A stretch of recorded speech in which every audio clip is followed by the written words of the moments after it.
Aujourd'hui, on va voir pourquoi le véritable bull run crypto, le pic spectaculaire, la phase parabolique que nous attendons tous, n'arrivera pas avant la fin de l'année 2025, voire le début 2026. Alors oui, c'est vrai, la période actuelle est plutôt intéressante. Le 22 mai, Bitcoin refaisait un plus haut et on retrouvait un tout petit peu d'euphorie.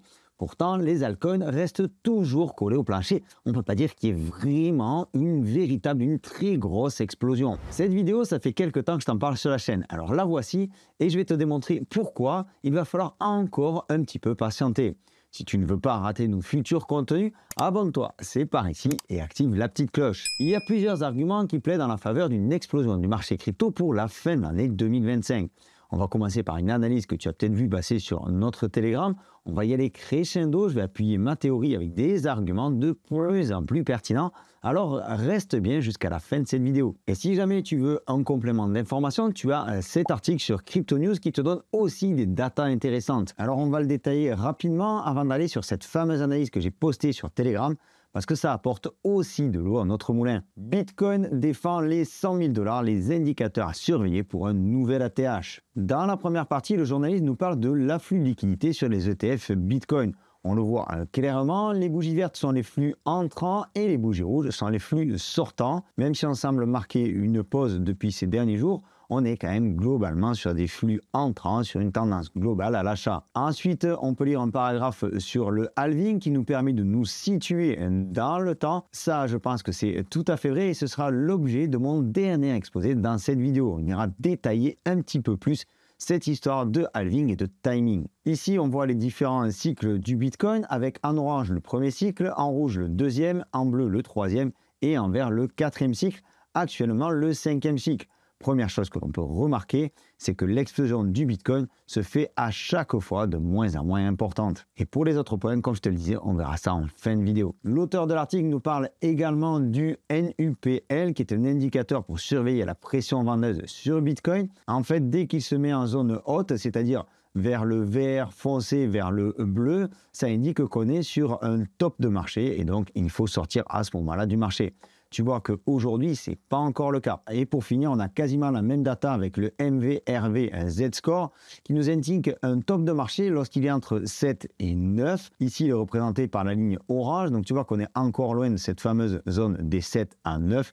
On est donc loin, très loin de cette phase parabolique. Tu as quantité d'autres articles très intéressants, très pertinents sur Crypto News. Je te laisserai le lien en description. Tu vois ici un autre article sur Bitcoin Hyper dont je t'ai parlé il y a quelques jours sur cette chaîne. Bref, ça peut compléter tes informations. Personnellement, j'ai le site Crypto News dans mes favoris. Si ce n'est pas encore le cas pour toi, je te recommande de faire pareil. Je te laisserai le lien en description de la vidéo. J'en arrive maintenant à mon petit graphique tout simple que j'ai partagé hier sur Telegram. La ligne rouge représente le prix du Bitcoin face au dollar et la ligne bleue représente le prix du Bitcoin face à l'euro. Le dernier ATH, le dernier plus haut connu pour Bitcoin en dollars, c'était le 22 mai, il y a quelques jours, à 111 743 $. En revanche, le dernier ATH, le dernier plus haut en euros, c'était le 21 janvier à 102 022 €. Sur ce graphique, on est sur des cours de clôture, donc si tu relèves une petite différence par rapport aux ATH que tu connais sur CoinMarketCap par exemple, une différence de prix, c'est tout à fait normal. Et donc pour moi, ici, en m'appuyant sur ce graphique, première petite bombe, on n'est pas en ATH. Oui, Bitcoin n'a jamais été aussi cher en dollars, c'est vrai, mais uniquement en dollars. En euros, c'est pas le cas, en yens non plus. D'ailleurs, c'est uniquement le cas en dollars. Aujourd'hui, il faut 1,14 $ pour faire 1 euro, ce qui explique la différence de prix du Bitcoin en dollars et en euros. On a donc une situation particulière avec un Bitcoin dollar qui évolue au-dessus de son ATH de décembre et un Bitcoin euro qui évolue en dessous de son ATH global. Et la principale raison de cette situation se trouve dans la stratégie de Trump. Encore une fois, faire baisser le dollar pour rembourser une dette moins importante et favoriser les exportations. Cependant, un dollar faible n'est pas signe d'une bonne santé économique et cette situation ne devrait pas durer sur le long terme. Donc attention à une éventuelle reprise haussière sur le prix du dollar qui fera mécaniquement baisser le prix du Bitcoin. Là, je te parle plutôt à l'horizon moyen terme, mais j'y reviendrai en fin de vidéo. Donc déjà, aujourd'hui, avant de s'enflammer, on regarde la situation actuelle. Certes, Bitcoin prend de la valeur, mais pas de la même manière partout. On ne prend pas le chemin d'une jambe haussière parabolique dans les prochains jours ou dans les prochaines semaines. Il va falloir patienter. On s'avance maintenant vers un deuxième point qui vaut ce qu'il vaut, mais qui nous permet de timer un petit peu plus le marché. À chaque fois que la moyenne mobile 200 du Bitcoin, ici représentée en violet, est venue flirter avec l'ancien plus haut, le plus haut du cycle précédent, cela a marqué le top de marché. Sur ce graphique, on est sur une échelle en logarithmique, et si tu débutes en investissement, la moyenne mobile, comme son nom l'indique, représente la moyenne des prix de l'actif sur un temps donné. Ici, on est sur 200 semaines. En 2014, la MM200 vient croiser la TH de 2011, on entame alors le bear market. Fin 2017, notre moyenne mobile vient croiser notre ancienne ATH de 2013, et ici, on entame alors le bear market, c'est la fin de la hausse, on repart à la baisse. En 2022, c'est un petit peu moins flagrant. Il y a un écart de quelques semaines entre le croisement de la moyenne mobile 200 et le début de la correction que tu vois ici. Dans les deux autres cas, dans les deux cas précédents, l'alignement était beaucoup plus précis. Alors comme tu le vois sur cette échelle logarithmique, il ne faut pas oublier que la hausse proportionnelle du Bitcoin devient de moins en moins importante à chaque cycle. On en a parlé en début de vidéo. Donc c'est normal qu'on perde un petit peu de précision. Cependant, si cette configuration se maintient, on pourrait atteindre un ATH potentiel ici entre 130 000 et 250 000 $, et ceci pour la fin de l'année 2025. Je me permets de solliciter ton aide une nouvelle fois. Abonne-toi en cliquant par ici. Toi, ça te prend une seconde, c'est un tout petit clic et ça nous soutient énormément. Et ajoute un like à cette vidéo si tu l'apprécies, ce sera parfait. Avant de passer sur la dernière partie graphique, venons-en au côté macroéconomique. Pour faire exploser un marché d'actifs risqués, il n'y a pas 36 solutions, il faut de l'argent. Ça paraît con, on dit comme ça, mais c'est la réalité. Il faut un afflux massif de liquidités. Depuis quelques temps, depuis le début de l'année 2025, c'est la Chine qui imprime à tour de bras. Au départ, cette impression monétaire est destinée à relever l'immobilier chinois qui est au bord de la faillite. Et donc on a un déversement des capitaux vers les actifs risqués, donc la crypto. Actuellement, les taux d'intérêt aux États-Unis sont toujours dans la fourchette de 4 à 4,25%.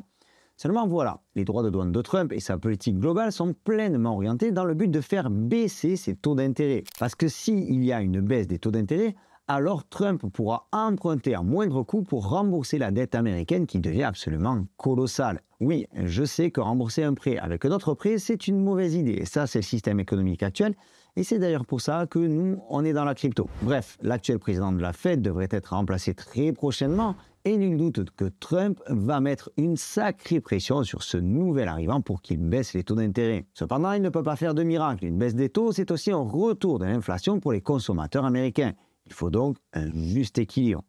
Et les projections qui sont faites par les spécialistes pour les mois à venir sont très intéressantes. Les probabilités d'une baisse des taux pour le 18 juin 2025, c'est-à-dire dans quelques jours, sont quasiment nulles. On devrait rester dans cette fourchette de 4,25 à 4,50. En revanche, au mois de juillet, on commence déjà à avoir une petite idée d'une baisse, d'une anticipation de la baisse.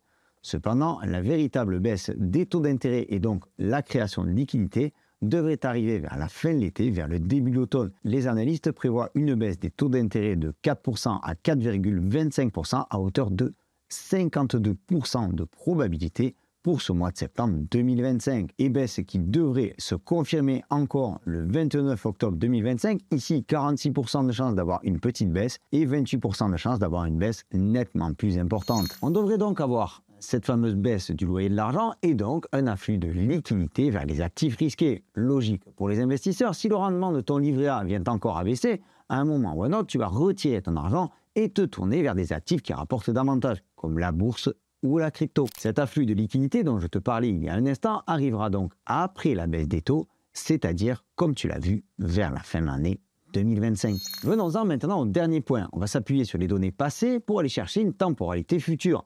Le cycle du Bitcoin est rythmé par le halving qui a lieu tous les 4 ans.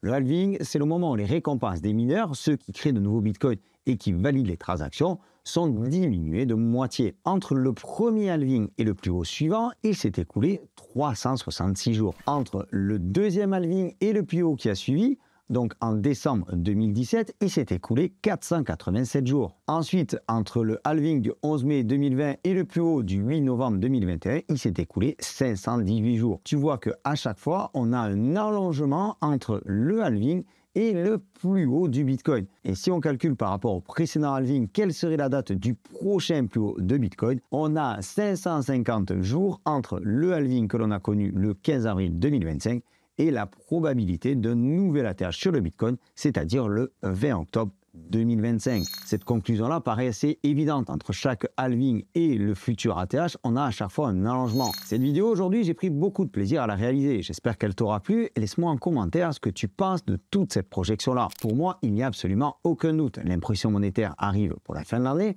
On a le rapprochement de cette fameuse moyenne mobile à 200 jours et on a la durée entre le halving et le plus haut qui s'allonge de plus en plus. Donc tous ces arguments vont dans le sens d'un top de marché pour la fin de l'année 2025.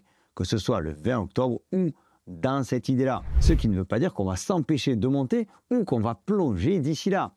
La vraie bonne nouvelle dans tout ça, c'est qu'on a encore de très bonnes journées d'ici là, parce que pour moi, une fois de plus, le bull run, la phase parabolique, se fera donc pour la fin de l'année 2025. C'était Sylvain, j'espère que cette vidéo t'aura plu, j'espère qu'elle t'aura apporté de nouvelles informations. Comme je te le disais, n'hésite pas à me laisser un petit commentaire, abonne-toi, ça soutient la chaîne, laisse un like. Je te donne rendez-vous dans une prochaine vidéo. D'ici là, prends soin de toi et de tes cryptos. Ciao!